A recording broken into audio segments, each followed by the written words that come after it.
Hello, everybody, and welcome to the fourth episode of Apples and Snakes at Home.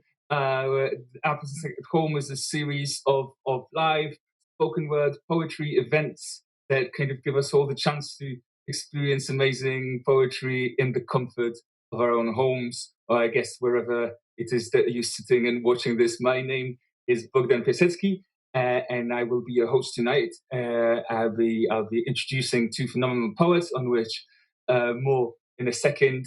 So Apples and Snakes have curated the series to reflect some of the live events that they produce all around the nation. Apples are a fantastic organization that for the last 35 years have been supporting poetry, spoken word poetry, the people who practice the art form, whether they're starting out or whether they have made it central to their lives. So it's no surprise that they've reacted to the current situation and are creating platforms, new platforms for artists. I've been involved with Apples and Snakes through an event called Hit the Ode, of which this is a digital version. Hit the Ode runs in Birmingham, has been running in Birmingham for well over a decade now, currently hosted by the Hippodrome. And usually the format is one poet from the Midlands here around us in Birmingham, one national poet, and one international guest. This time we have two guest poets, but because I am Polish, I will count as the international guest, and I will try to instill some kind of, I guess, Slavic quality to my hosting. I don't know what it means. But we'll figure it out, I'm sure, as we go along. And the artists that I'm sure you've tuned in to watch so we spin it as the Midlands poet, is the fantastic poet and playwright, and soon to be published by Pratless and Pandemonialist, the wonderful Michael Southan is with us. Michael, do you want to say hi to everybody? One, hi Bogdan. Yeah, hey, I'm all right. It's really good to see you here in my bedroom. I wasn't expecting guests, but it's nice that you stopped by. Lovely, innit? Nice. And then the second, so Michael will do his set first, and the second poet we'll hear from is none other than the absolutely seminal writer, tutor for lots of organizations, much celebrated poet, Liz Berry. Hi, Liz. How are you doing? Hi, Bogdan. How are you? I'm not bad. It's great to see you here. I like that you spun as the national poet, even though we are literally now probably like a few streets away from each other in Birmingham. No, I feel so excited because there couldn't be more of a hometown gig than in your own front room. That's right. Yeah, no, I absolutely agree. And yeah, it's, if nothing else, people will get to hear several interesting accents, which is I've been kind of watching my own speech because I've lived in Birmingham for 13 years. I still can't properly do a Brummie accent. It will come up by itself occasionally, but if I try to do it, it ends up as a bad parody. So I stick with my weird, unplaceable kind of mid-Atlantic English that just tells people that I am not from wherever I happen to be. Which that's how it works. So yeah, we're going to get to some poetry in a second. Those of you watching us on YouTube, it's fantastic to have you here. As you listen to the poems, if you think of any questions to ask the poets, or either one of them, or both, or something about the piece that you will have just heard, make sure you type it in the chat box, and we'll try to get to as many as we can. And yeah, we'll talk some more as we go. But I think people have probably heard me enough, and it might be time for some poetry. So without further ado, I'm going to throw it to the first poet of the evening, Michael Southan. Mike. Hi everyone. It's so great. It's so wonderful to have you all here, and thanks for coming to my living room for a little bit. So when I'm not sort of doing poetry and spoken word, a lot of my work is in theatre as a playwright. And when the world isn't mad, I sort of spend a lot of my time in theatre. And so this poem is sort of a love letter to that, and it's from one of my earliest memories of being in a theatre as a kid, and it's called The Seat That I Belong In. Light Rain bounce.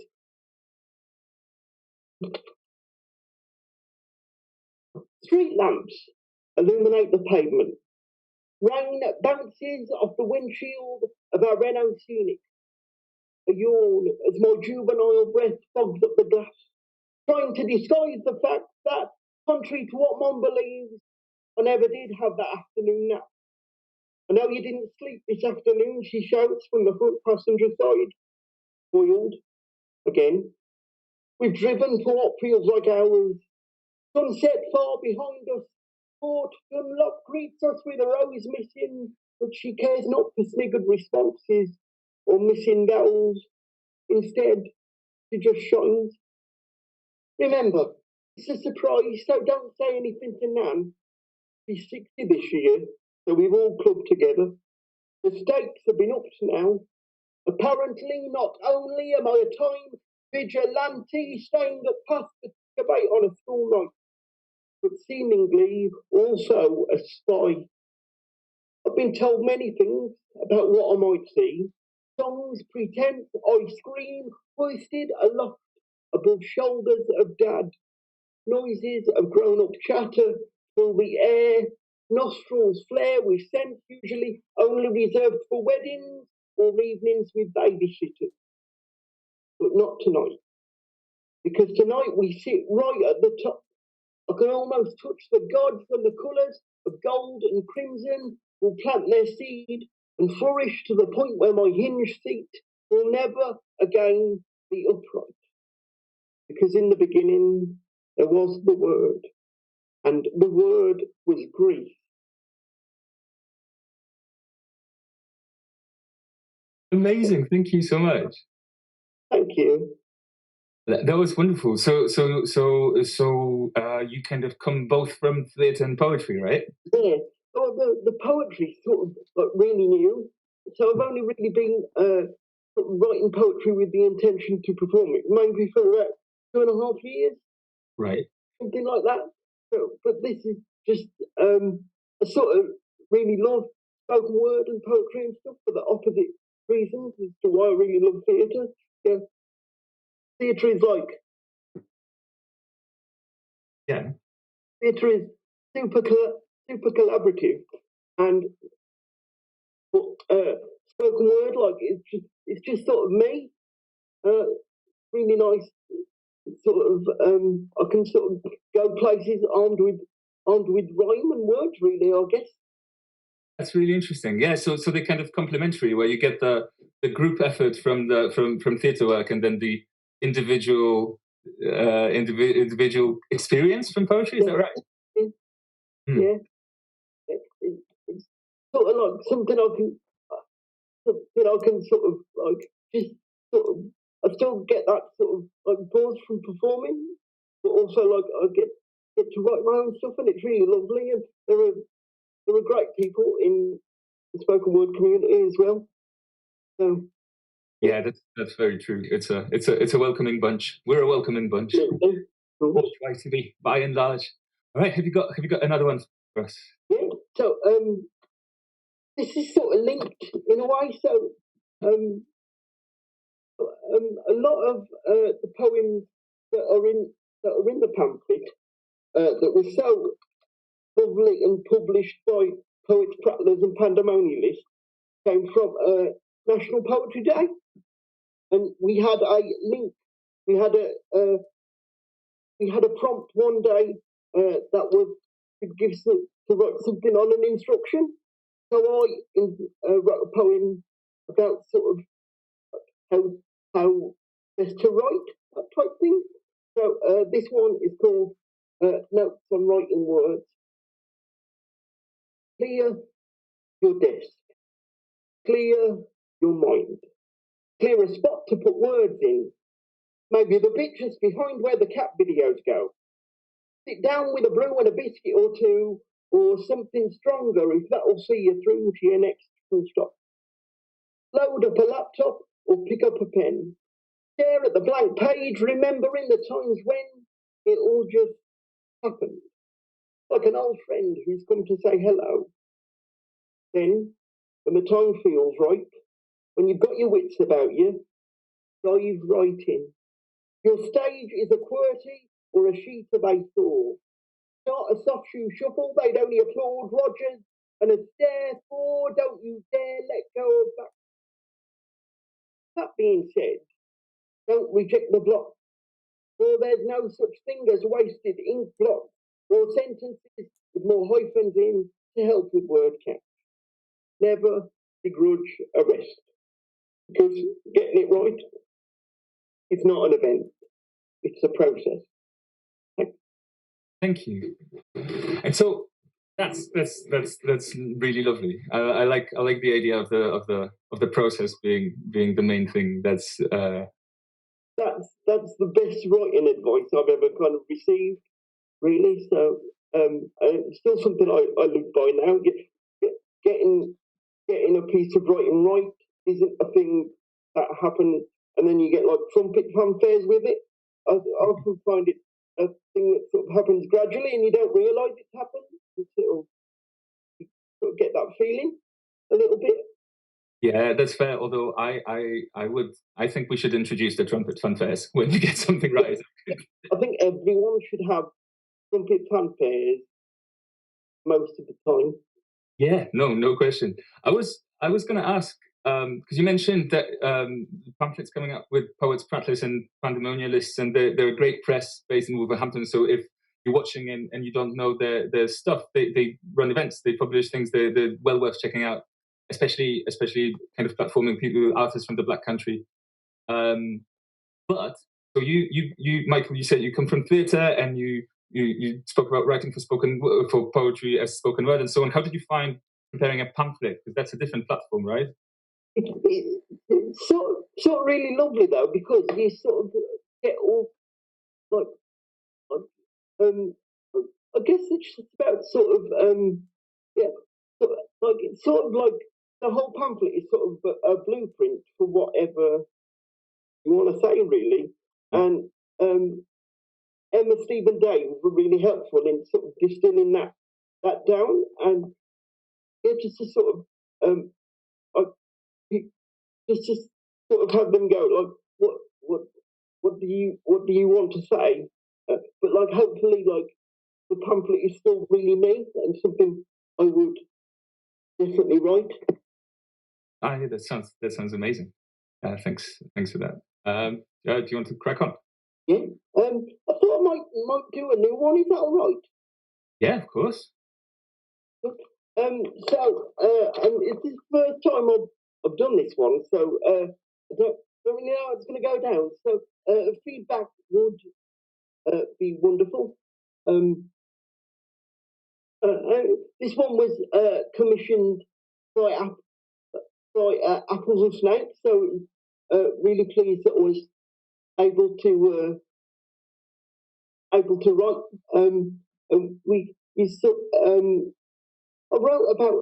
wrote about sort of disability a lot and sort of cerebral palsy. So I kind of thought I'd write about sort of how the people sort of in my life help stuff be accessible a little bit. So this one is called Reasons I'm Not an Island. They say no man's an island. With me, that's never been more true. I've got handrails, wheelchairs, and parents that look in too. This isn't about disability. I've plenty of verses on that. This isn't a metaphor about living life on a racetrack. Instead, this is a shout out to the sisters, the two who are doing it for themselves, smashing glass ceilings and giving the patriarchy hell. If I have designed my 3D world on colourful crepe paper, then you have used your peripheral to taper any trip hazards or strategically placed ableist. This is not a thank you poem, for that would be too much pressure. Instead, use this verse as a decanter to measure the smiles, the laughter, the tears, the angst, as a yardstick to where we might go from here, the future, our plans. Thanks for the languages that no one understands. Thanks for WhatsApp. sisters and cripsters is really where it's at. Thanks for throwing the word cripple around like it's a frisbee on a beach with an accent of French. Thanks for not laughing too hard when I fell in that World War I trench. Thanks for playing hopscotch on piss-stained toilet floors. Thanks for navigating in the 3 extra bins they hide behind the doors. Thanks for making me your 20-second pilot. So, as far as siblings go, we are the only ones we know, so let's be grateful we made it this far, kids. And I hope that this word addict has done us justice with a pen. This is not a thank you poem, for that would be too much pressure. Instead, use this verse as a decanter to measure the smiles, the laughter, the tears, the angst, the yardstick to where we might go from here, the future, our plans. If I stand on the shoulders of giants, then I want you both to take the stair lift. So together, from its highest floor, we can admire what we've built. Thanks. Oh, that's wonderful. Oh, there's so much I like. I might do that one again. What do you think? At some point in the future, yeah. Or right now, if you want to wheel up. No, that was wonderful. For everything from the stair lift to the shoulders of giants to the strategically placed ableists. That I really like that. Can you tell us a little bit how the commissioning process worked? We were given the theme of environment, and I was just sort of approached by John Berkovich, and I was really fortunate to be able to write. And it sort of came quite quickly, really, once I'd sort of got the hook of the poem, as it were. And sometimes they do, and sometimes it takes a while. But I was lucky with that one; it sort of came quite quickly. Yeah, it's always interesting to me, like the difference between writing a poem that comes just completely from you and you decide to write it versus a theme that's given to you as either as a prompt or I guess to the commission. Yeah. That can be. I don't know, Liz, if you wanted to share your experiences of this. Do you find this process different if somebody kind of forces a topic on you? First of all, that was such a beautiful poem, Mikey. Thank you so much for sharing it. It was wonderful. I find commissions so tricky. I always spend hours agonising over them. I think it's knowing that someone's definitely going to be reading it that sort of adds a layer of pressure. Whereas normally when you write, you're just playing and seeing if a poem will come or not. Yeah, interesting. So that's because I guess someone's actually requested this. So they and there's the sense that they might have some shape of it in their mind, and whether what you're writing will fit this or not can be I guess another source of pressure. Yeah, I guess though at the same time it's sort of like you can only write for you. You know what I mean? Well, I can. Because I know that if I start to overthink too early on about people are going to read this, then I'm not sure I get out of bed. Right. until I get notes back, and people sort of start to give me their notes. Then I start to think about audience. I don't know if you're the same, Liz. I think you're right. You've always got to find your own way in. So whatever the commission's about, you've got to find your own spin on it, your own curiosity or interest or sort of peculiar fascinations in it. Yeah, I think that's right. I think there's a reason why they commissioned you, and they want the topic, but they also want your voice and your I guess your style and your aesthetics. We have a question from the chat. Question from Jasmine that it actually segues really well from this, and is definitely to both of you, and it's about the current situation, the lockdown, and whether and if so, how it has affected or influence your writing, your creative processes? I guess for me, it's actually, I found myself being slightly more productive because the pressure's off, I guess, and nobody's like, you're not expected to do like a lot, and I guess sort of making it through the day, I guess, is like, a good thing. So, but actually, I sort of found that because of that, I've been slightly more productive. So it's odd. That's cool. How about you, Liz? For me, it's been the opposite. I've now got my two little sons at home, so they're 3 and 6.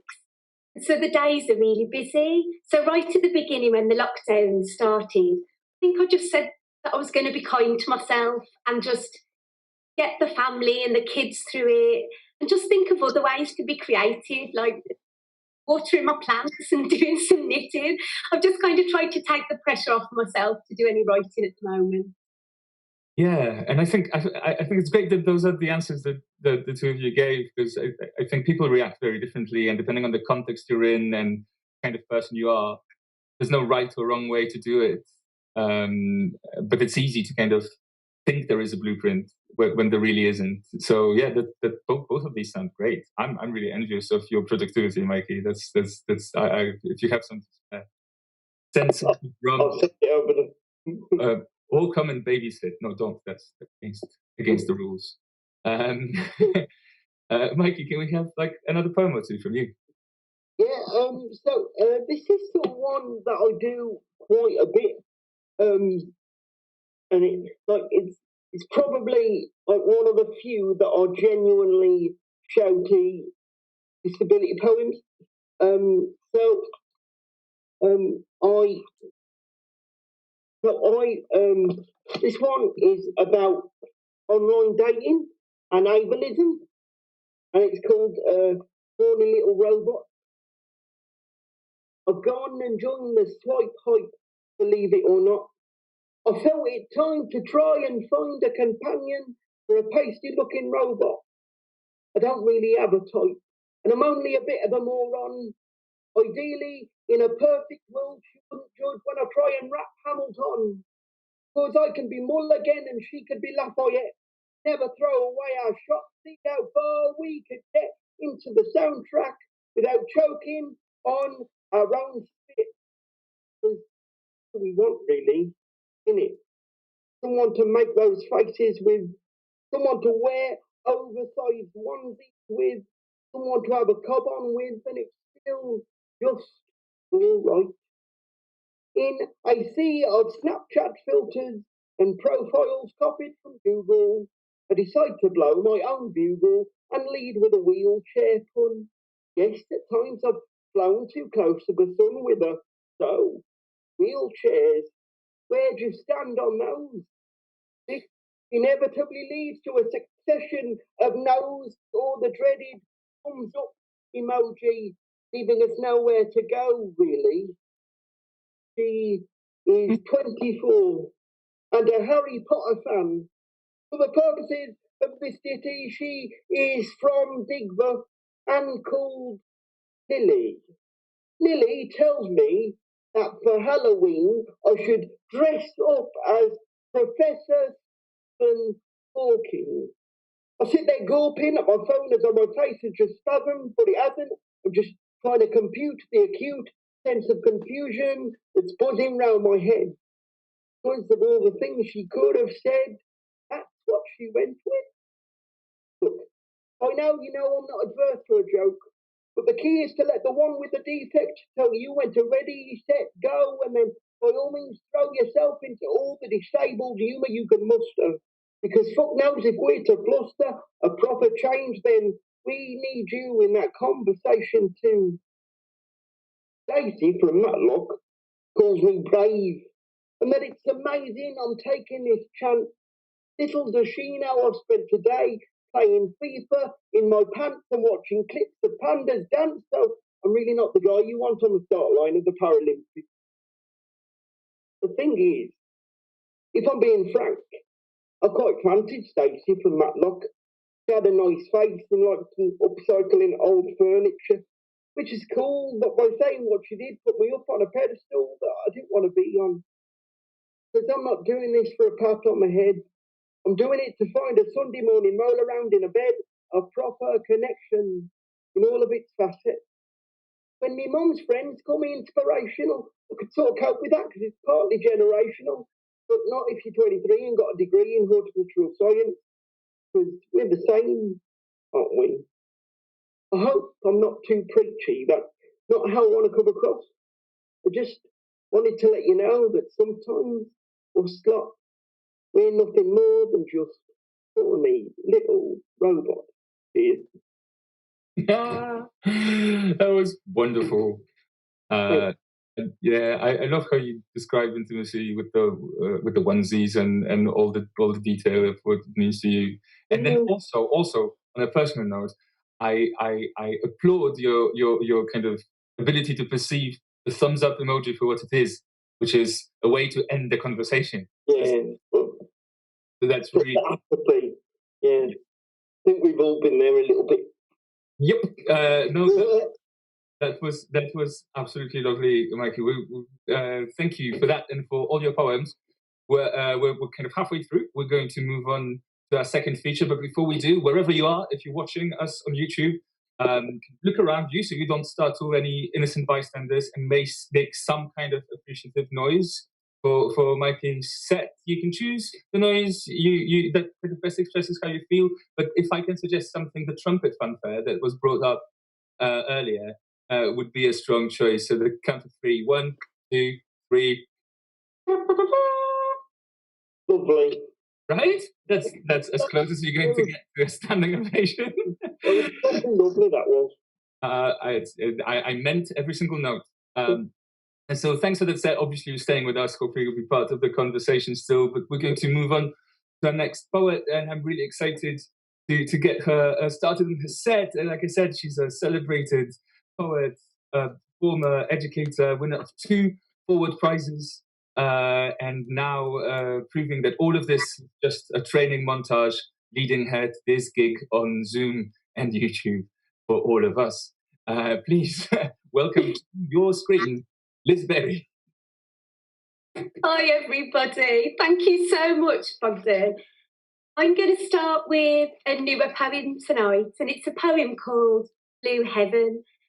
And I suppose I wanted to write a sort of poem, prayer, a song, for all those really wonderful, ordinary things that we have in our home, those really lovely, ordinary, extraordinary loves we have. Blue Heaven. O poem which art in blue heaven, give us this morning daffodils spilling spring song like yolk, moss pouring on the guttering, snug for wet the beds. Jenny Wren and weeping birch watching over us, our unanswered emails and half-built Lego palaces, milk cups and toast crumbs. Photographs of us in the 90s, drunk and so in love we look like children. Give us griefs and small kindnesses. Once upon a time in clumsy boy's hand on the back of a phone bill, library books and germolene.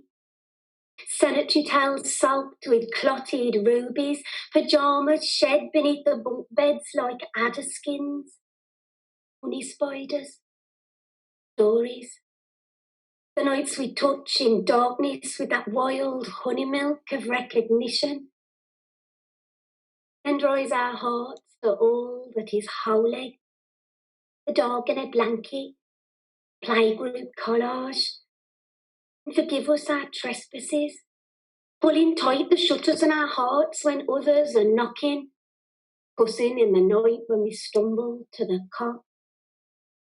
Teach us to love each other as the tree loves the rain, never wasting a drop. Thanks.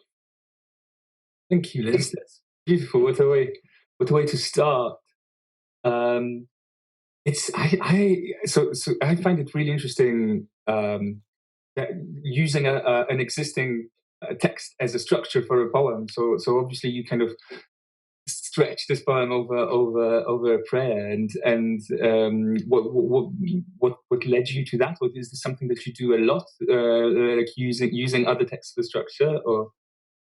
No, I was thinking of the way that often, if you don't have a particular faith but you love poems, poems can be like prayers for you. They're these kind of words that we speak out into the darkness, or we read to express our longing or bring comfort to ourselves. So I wanted to sort of elevate the poem to the status of a prayer, our poem, which art in blue heaven. And I wrote the poem based on a beautiful photograph by the Black Country photographer Tom Hicks. And Tom took a photo of a great piece of graffiti some optimistic soul had written on a wall in pencil, and just these words: "Be happy with what you've got." Oh. And even though it's quite sort of an ambiguous phrase, actually I thought, yeah. And at the moment, more than ever, that seems a really important thing. Sort of look at what you've got, look at the beautiful things you've got, and be glad of them. Yeah, and yeah, that's really interesting. And you're right that it can be an ambiguous phrase, right? Because it can be like, don't get ideas above your station, be happy with what you've got. Yeah. But it can also be, I like that you consciously chose to interpret it as a positive. That's wonderful. Thank you. So what's the next poem that you'll read to us? Yes, this is another sort of be happy with what you've got poem, or sort of a poem of celebration for the place where I live. I live near to Highbury Park in South Birmingham. And in these sort of weeks, we've been walking there more than ever and wandering. And it's one of my favourite spots. And so this is a love poem for Highbury Park. It's called Highbury Park. In the woods at night, men are fucking amongst the gorgeous pinatas of the rhododendrons, the avenue of cool limes. By day, I walk my son down the secret pathways, smell the salt rime of sex on the wind, a condom glowing with blossomy cum, knotted and flung. I bury it gently under the moss with my boots. I envy them, these lovers.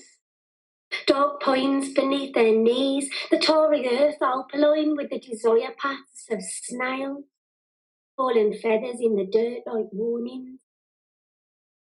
And all those days of aching to be touched by no one who knows you. After he was born, I wanted nothing but the wind to hold me, the soft-mouthed breeze, coaxing my skin like the grass from a trampled field. How heavenly it seemed then. Light shafting emerald through wounded leaves, the woods a church, we its worshippers. And all that sex, freed from love and duty, not being taken by the wind, swept from the cloistered rooms of your life, stripped and blown, then jilted, dazzling in the arms of the trees. It's a wonderful poem. Thank you, Liz. And I know Highbury Park quite well. Take from that what you will. I think I heard you once tell a story that it, like when you published a poem, or it led to some confusion. Isn't that right? Yeah. So when the poem was first published on online last year on the Wild Court blog, got sent around Twitter, and all of a sudden I had lots of amused Arsenal fans following me on Twitter. But I like to think that some of them might have found what they were actually looking for in that poem. Yeah. Oh, that's brilliant. Yeah, I love stuff like this when you suddenly get some people tuning into or reading something because they're expecting one thing, and then how they react when they realize they've been hoodwinked is is always fascinating. yeah, but again, like just a big fan of finding beauty in things that may not necessarily be looked on as. And this poem does this extremely well. You've got the blossoming cum on the condom, which is just an amazing phrase, and then things that would traditionally be positive, like you run away from. So freed from love and freed from duty is I love it's like spins my head. It's fantastic. Sorry, I'm just fanboying now. No, it's nice. Great. Yeah, if you want to continue with the next piece. So, this is a poem that someone tweeted me to request that I read, and it's a poem called Connemara. And funny enough, it's a poem set at this time of year, and it's about the day I found out I was expecting my first baby, my first son. And I remember just at once feeling that the world was so extraordinarily beautiful, but also as if somehow I'd shed my skin, and I might never grow a new one. Connemara. I stepped out of my skin that dusk in Connemara, where bush crickets thrum like pylons, and the lane smelled of tar and clover. What lay beneath was fragile, not yet ready for its season. The drizzle made sore music of my nerve ends. I was beautiful to the crows as a butcher's window. In the vespers, I was glorious, so raw I felt each mote. Kites beheld my glowing jellyfish brain. My heart was carmine, radiant as a saint in a wayside shrine. I raised my arms to the sky, and the air kissed me with its stinging, worshipful mouth. Through the skin to the wind, sweet sack, I'd tended and punished for 33 years. Now moths would make heaven of it. Let them come, I thought. I'm ready. Inside me you pulse, single-celled, extraordinary. Oh, that's yeah, that's a wonderful sentiment. But I guess I have a question, and Mikey, if you want to weigh in on this as well, with poems that, as you say, are written and capture a very specific moment. I guess the emotion of the moment, feeling, thoughts of that moment.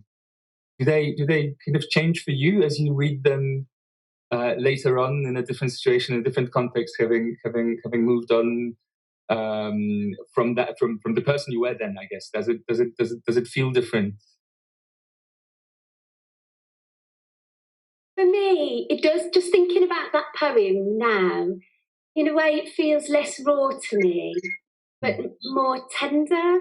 Because now, 6 years on, I know that child, I know that person, so I feel even more sort of tender towards the sort of the very beginnings of them. If that makes sense. Yeah, no, it does. But yeah, and I guess any art, I guess, is always sort of changing and evolving, and it's a living thing, and it sort of changes depending on the context in which we perform it or we read it. I guess I don't. Yeah. Do you? So here's a question: do you ever kind of either abandon a piece or kind of wish you could publish a revised version of a book or something? Do you have stuff that you'd like to jettison now that you've further along? Yeah, I guess so. I mean, I think there's a poem that I wrote. It's about sort of a moment where I forgot words, like live on stage, and there was definitely a time where I thought I'm not going to perform that because I'm not entirely comfortable with the idea that that might be the poem that I forget my words to again. But I just can't be doing with being that much of a ball of irony, Bohdan. Right. No, that's fair. We all have to know where the line is. Sometimes you have to cross the line to remind yourself where it is. But yeah, it's right. I hear you though. How about you, Liz? Have you got pieces that you've kind of left behind as you went? got so many poems that I've written and left behind. I was sorting out a big box of poems and drafts out in my mum's loft the other day, and it just reminded me how many hundreds, maybe thousands of bad poems you have to write before you start getting half decent ones. I wish I could sort of just like wallpaper the outside of my house with them to reassure people that everybody writes loads of not quite good poems before you get some good ones. You have to just keep on, keep going. I don't know how it would. Like you said, everybody has their own process. I definitely still write plenty of bad poems. I just try to catch them before they run away into the wild. They definitely appear. It's and I'm also kind of vaguely grateful that when I was starting out, I'm old enough that not everything was filmed. Because some of my earliest stuff is hopefully now lost irrevocably. Um, but yeah, it's interesting. You kind of the bad poems are absolutely necessary and should be welcomed. I agree with that. Although I'd be interested in finding out what a bad poem by either of you sounds like, but that's maybe for later. I could send you a vinyl. So yeah, Liz, do you want to keep going? Yeah. I'm going to read a little evening-y, nighttime poem now. This poem's called Bob Owler. And Bob Owler's a really beautiful old Birmingham black country word for a moth. And when I was writing this poem and chatting to people about Bob Owlers, it seemed the thing everybody loved about the word, and maybe even all dialect words, was that they give us this amazing ability to conjure the voices of people we've lost back into our mouths. And that reminded me of the lovely myth about moths, that they carry the souls of the dead back to us. Bob Owler. Bob Owler. Darkling herald. See a flower face on a waning moon and spake her name aloud. To conjure the voice of one you love. Let slip through the wingles of jet. In the owl light. When loneliness shines through your bones like a bare bulb. She'll come for you. Little Psyche, bring missives from the murmuring dark. She comes to all the night birds, cuckoos, thieves, the old uns and the baddies in their dim-lit wombs, the boy riding his bike up Beacon Hill, heart thundering like a strange summer storm. And the messages she carries in her slow, soft light, too tender to speak of, too heart-sore. But this, I'm here, I'm waiting. The love that lit the darkness between us has not been lost. Mm. Yeah, that's kind of the kind of slowed down pace of it, and making space between the words for things to really land. But I'm also always interested in words that work so well in a language or a dialect or a set of words that you kind of just need to lift them and transplant them into the other rather than try to translate them. So that's a surefire way to get me to listen if you kind of mix up with language, and you do that a lot, right? You explore Black Country words. And I do, and I love it when other poets do it as well, when they mix in their home languages or their dialect. Recently just read final proofs for a beautiful book by another Black Country Filipino poet, Romelin Ante, which mixed all sorts of gorgeous, I think Tagalog is the right word for a language, home language, beautiful bits of Black Country speech, dialect, and then standard English. Such a gorgeous concoction and combination of words. Yeah, that's really good to hear. And yeah, Romelin's a fantastic poet. That's absolutely true. But and especially the words that are kind of taken for granted in a certain language, and then turns out there's no direct equivalent in the one you happen to be writing in. What do you do with that?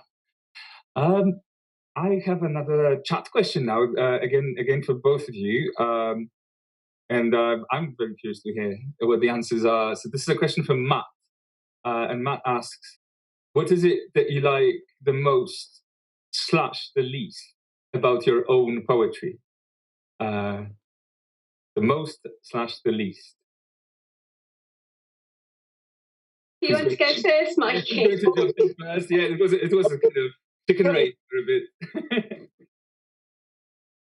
I think I like to think I'm pretty sort of honest. I guess from what I'm like, very few of my poems actually go through. Like, I'm still at that phase where a lot of them are just like splurges, like into my phone, and then I sort of like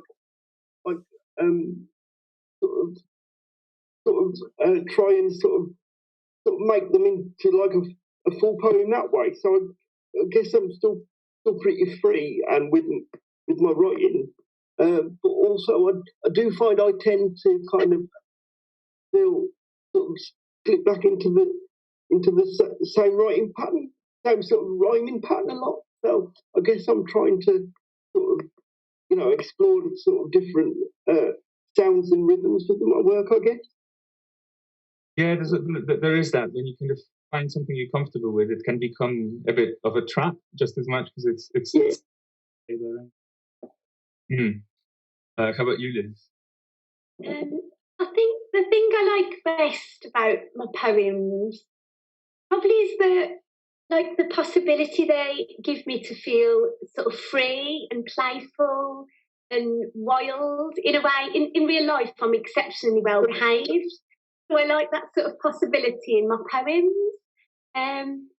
Probably the thing I like least about my own writing is I've got a tendency to really crank it up. I'm part of a lovely workshop group in Birmingham, and one of the other very wise poets, after reading one of my drafts, once said to me, Liz, you don't always have to turn your amp up to 11. So Liz Berry is the spinal tap of poetry. Is that what we're hearing? I've definitely got my amp up to 11 far too much of the time. That's really interesting. I would never have guessed that this is what you would have said. That's but yeah, we always see our own writing very differently to when it's perceived from the outside. So that's illuminating. Thanks, Matt, for a really good question. Liz, I think we have time for like a couple more from you. Yeah, cool. I'm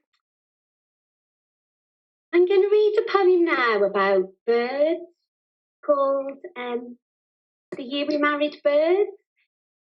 These days we've been out and about so much and we've been on so many walks and hearing the sound of birds everywhere that this kind of romantic, dreamy poem popped back into my head. The Year We Married Birds. That year, with men turning 30 still refusing to fly the nest, we married birds instead.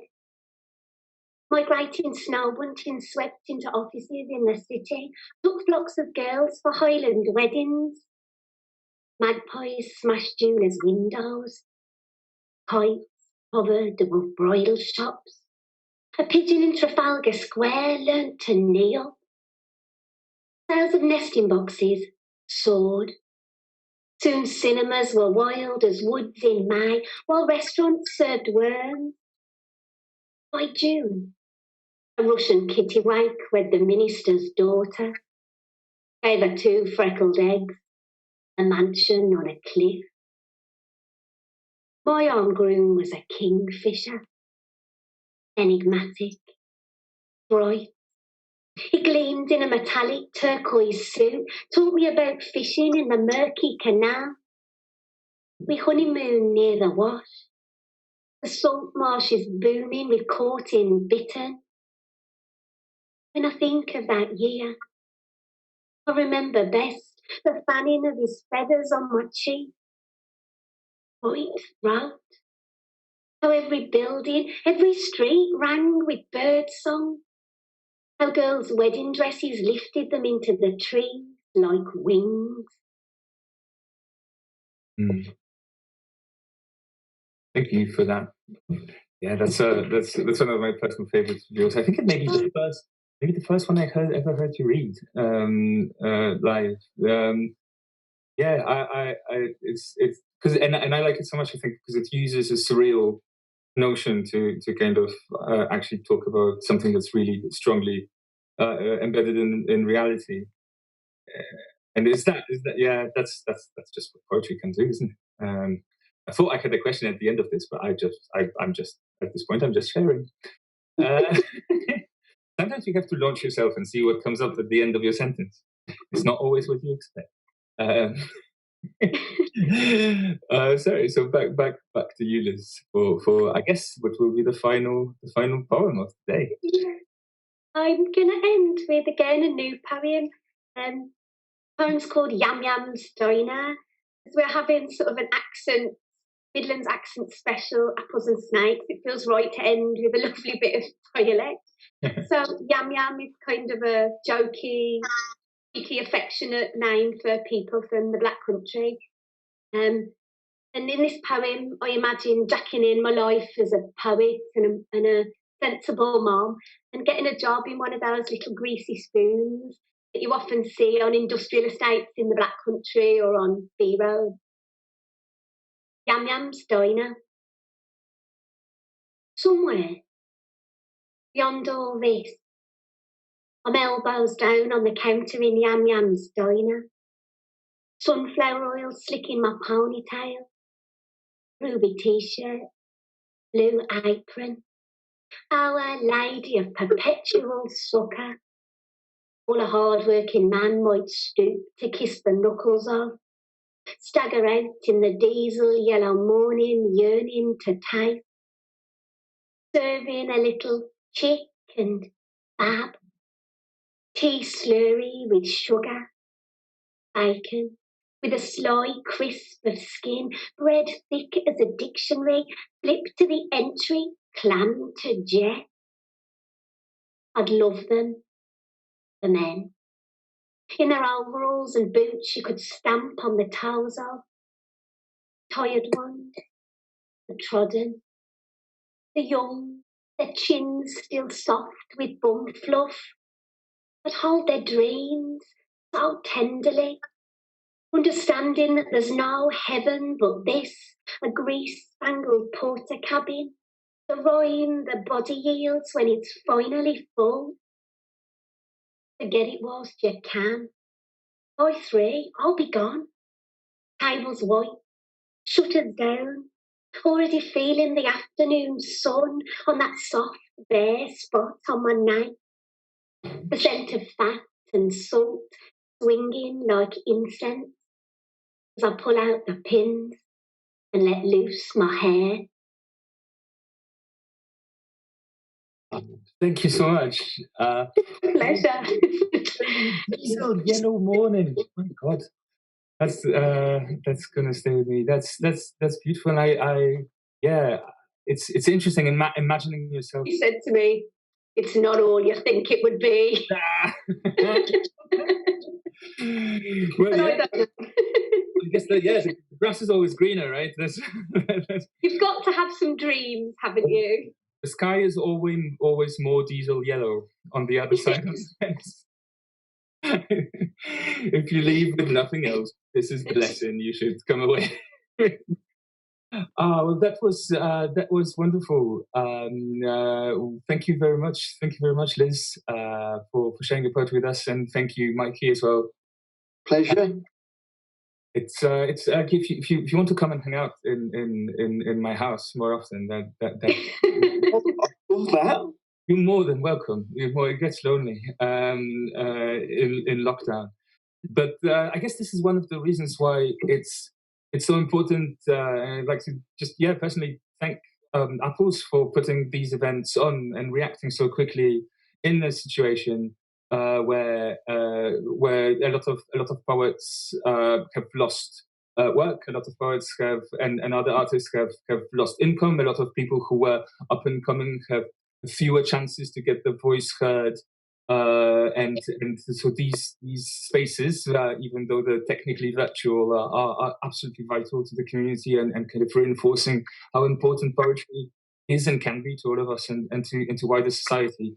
So this is, like I said to all of you listening now, this is the fourth in a series of 5. There's going to be one more, Apples and Snakes at Home, next week on Wednesday, the 13th of May, and that will feature the wonderful Travis Alabanza. If you haven't seen them, they're amazing, and Teresa Lola as well, the current London Young Poet Laureate, also a fantastic poet and performer, and hosted by the inimitable Yomi Shodeh, who hosts Apples and Snakes Jaw Dance and is just one of the warmest and most charismatic people out there. So make sure to come back to the Apples and Snakes YouTube channel then. And generally follow the poets, follow Apples and Snakes. All the links should be in the YouTube description. I don't know if they are actually, but I trust that in their consummate professionalism, they put them there. And if you feel so inclined, and if you can, there's a donation link on the YouTube page, and all the donations you make will go directly into commissioning artists, getting artists to perform, to create new work, and this is potentially a huge lifeline for everybody who has suddenly seen the major source of income wipes out by the current situation. So I think there's it for me. Liz and Mikey, do you want to say goodbye to our wonderful audience? Bye everyone. Thanks so much for dropping by. Oh, thank you so much for listening, everybody. Take care. Yeah, and that's it from me as well. Thank you very much for tuning in, I guess, for coming. Yeah, even though we couldn't see you, you've been a wonderful crowd. I think we felt something coming from you. Yeah, that's it from us. We'll see you here next week.